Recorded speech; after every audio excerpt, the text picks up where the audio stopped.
যদি রোগ থাকে কখনো বিয়ে শাদী করবেন না। বলবেন যে কেন করবো না?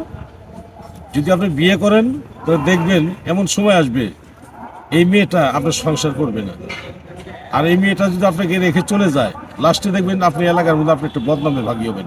মানুষে বলবে যে ছেলেটা দুর্বল, এই জন্য বউ চলে গেছে। আমি আপনাকে অনুরোধ করলাম এই সমস্ত থেকে, বুঝছেন, আপনি ভালো হন। আমি দোয়া করি, বুঝছেন, ভালো স্থায়ী চিকিৎসা নেন। ওয়ান টাইম কখনো আপনি দেহের ভিতর আনবেন না। ওয়ান টাইম খেলে আপনার লাইফ শেষ, লাইফ বরবাদ হয়ে যাবে গা।